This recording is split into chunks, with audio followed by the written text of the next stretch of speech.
আসসালামু আলাইকুম বন্ধুরা, কেমন আছেন? আলহামদুলিল্লাহ, আপনাদের দয়া আমিও ভালো আছি। আরও একটা নতুন রেসিপি নিয়ে চলে এসেছি। এখানে আমি গ্যাসে ডেকচিটা বসিয়ে দিলাম। এটা আধা কাপ ঘি দিয়েছি, আধা কাপ সাদা তেল দিয়ে দিলাম, কিছু পরিমাণ খাড়া মশলা দিয়ে দিলাম, 4টে এলাচ, লং, গোলমরিচ, তেজপাতা, দালচিনি, লবঙ্গ দিয়ে একটু ভাজা ভাজা করে নিলাম। এখানে পেঁয়াজগুলো পাতলা পাতলা স্লাইস করে কেটে নিলাম। পেঁয়াজটা এখানে হতে থাক, চলুন আলুটা ভেজে নিই। এখানে শুধু নুন দিয়ে আলুটা আমি ভাজা ভাজা করে নেবো, হালকা ভাজা করে নেব। আলুটা অপশনাল, আপনারা চাইলে দিতে পারেন, না চাইলে না দিতে পারেন। না, আমার ঘরে সবাই পছন্দ করে আলুটা, ওই জন্য আলু দেবো অল্প। খালি নুন দিয়ে হালকা তেল দিয়ে ভেজে নেবো। এখানে আমি চালটা ভিজিয়ে রেখেছি, 1 ঘন্টা হয়ে গেছে। 1 কিলো চাল আছে এখানে, বাসমতি রাইস। এবং এটা ভেজানো থাক। এখানে চিকেনগুলোও পরিষ্কার করে ধুয়ে নিয়েছি। 1 কিলো রাইসের জন্য 2 কিলো চিকেন নিয়েছি আমি এখানে। চিকেনটা সাফ করে রেখে দিয়েছি, ধুয়ে পানি ঝরিয়ে। চলুন, এখন তো শীতকাল, ঠান্ডা পড়ছে, ওই জন্য ঘিটা আমার জমে গেছিলো। চুলার পাশে রেখে দিয়েছি, একটু গরম হয়ে গেছে, অল্প পরিমাণে ছিল তাই ঢেলে নিলাম। অফ ক্যামেরাতে আমি আদা রসুনও দিয়ে দিয়েছি এটাতে। পেঁয়াজটা ব্রাউন করবেন না, পেঁয়াজটা হালকা কাঁচা গন্ধটা চলে যাবে, তারপরে আদা রসুন পেস্টটা দিয়ে দেবেন। আমি 2 চামচ আদা বাটা, 2 চামচ রসুন বাটা দিয়ে দিয়েছিলাম। আদা রসুনটা ভালোভাবে ভাজা ভাজা করে নিয়ে ওটাতে আমি চিকেনগুলো ঢেলে দিয়েছি। চিকেনগুলো দিয়ে ভালোভাবে ভাজা ভাজা করে নেব।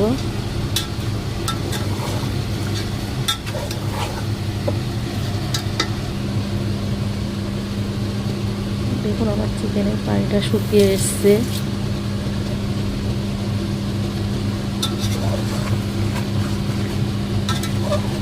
কালারটা চেঞ্জ হয়ে গেছে। এর মধ্যে আমি টক দই দিয়ে দেব। 2 কিলো চিকেনের জন্য আমি 200 গ্রাম টক দই নিয়েছি।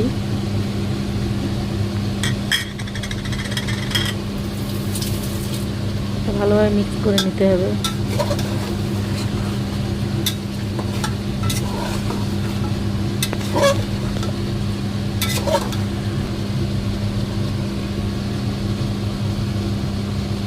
স্বাদ অনুসার নুন দিয়ে দিলাম।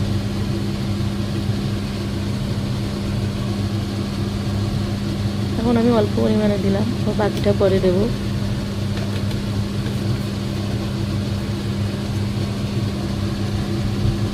এখানে আমি কাঁচা লঙ্কা নিয়েছি আধা বাটির মতো। যে যে পরিমাণে ঝাল খেতে চান সে সেই পরিমাণেই দেবেন। আমার ঝালগুলোতে ততটাই ঝাল ছিল না, ওই জন্য আমি বেশি পরিমাণেই দিয়েছি।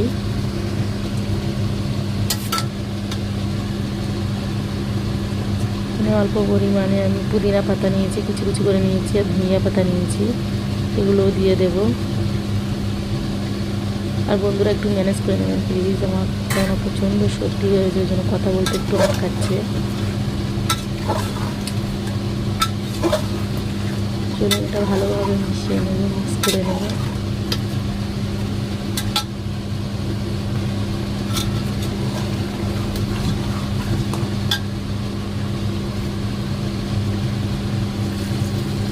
ওটাতে আমার হয়ে গেছে, এখানে আমি পানি দিয়ে দিলাম। আর হ্যাঁ বন্ধুরা, আমার 1 কিলো চালের হিসেবে একটা বাটি মেপে আমি চালটা নিয়েছিলাম। 5 বাটি চাল ছিল, ওটাতে আমি 8 বাটি পানি দিয়েছিলাম। পানির পরিমাণটা ঠিকঠাক রাখলে পোলোয়াটা ঝরঝরে হবে। এখানে আমি ভাজা আলুগুলোও দিয়ে দিলাম উপর থেকে। বন্ধুরা, আমার ভিডিওটা যদি ভালো লাগে লাইক করবেন, শেয়ার করবেন, সাবস্ক্রাইব করে জাস্ট জাল করে নেব প্লিজ। আমার কোনো দরকার হলে ট্রাই করে দেখবেন। মিনিট জাল করার পরে চালগুলো দিয়ে দারুণ হয়েছিল। প্লিজ প্লিজ রিকোয়েস্ট, একবার হলেও ট্রাই করে দেখবেন। এই দেখুন, ফোটে না কিন্তু, সামান্য একটু বীজ মতো আসছে। আর এর মধ্যে আমি আবার চালটা ঝরিয়ে নিয়েছি, একদম পানিটা ঝরিয়ে শুকনো করে নিতে হবে।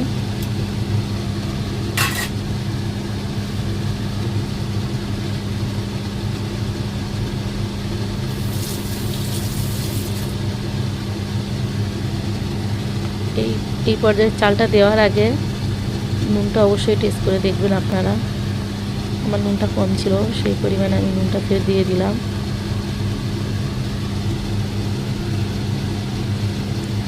একটু বেশি পরিমাণেই নুনটা লাগবে, কেন যেহেতু আমি চালটাও দেব। তো আমার চালে দেখছেন পানি নেই, আমি এটাকে ঝরিয়ে পাখার হাওয়ার নিচেতে রেখে দিয়েছিলাম।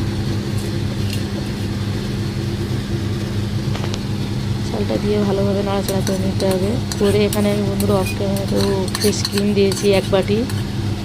1 কিলো চালের জন্য 1 বাটি fresh cream, Amul fresh cream. Fresh ক্রিমটা অপশনাল, থাকলে দেবেন, না থাকলে না দিলেও চলবে। ফ্রেশ ক্রিমটা দিলে একটু টেস্টটা বেড়ে যায়। ফ্রেশ ক্রিমটা না থাকলেও আপনারা দুধ ইউজ করতে পারেন পানির বদলে।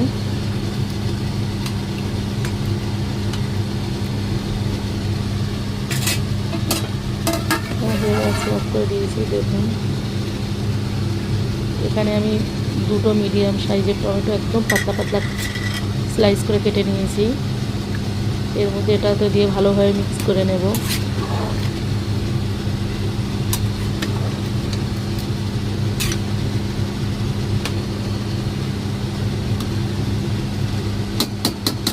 আমি জাস্ট এখানে ঢেকে 2 মিনিট মতো অপেক্ষা করব। 2 মিনিট পরে ফিরে এসেছি। এবার আমি এটা দমে লাগিয়ে দেবো। ভালোভাবে নাড়াচাড়া করে নিয়ে এটাকে আমি তাওয়া বসিয়ে দেবো চুলাতে, দিয়ে দমে দিয়ে দেবো।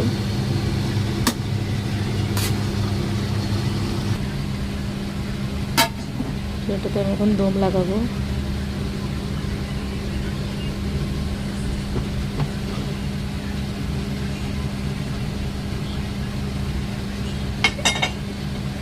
তাওয়া বসিয়ে দমে দিলে নিচেটা পুড়ে লাগবে না।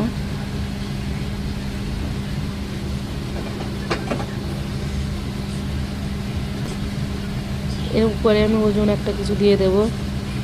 এটা আমার মশলা বাটার, আদা রসুন পেস্ট করার জন্য এটা রেখেছি, ওটা ওজন মতো মনে হলো তো এটাই দিয়ে দিলাম।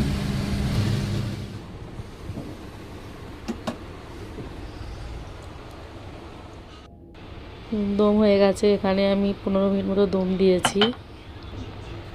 দমে রেখে আমি গ্যাসটা বন্ধ করে 10 মিনিট মতো অপেক্ষা করি। বন্ধুরা এটা আমার দম পোলাও আর ফাইনাল লুক। কেমন লাগলো রেসিপিটা আপনারা কমেন্ট করে জানাবেন। রেডি। আল্লাহ হাফিজ।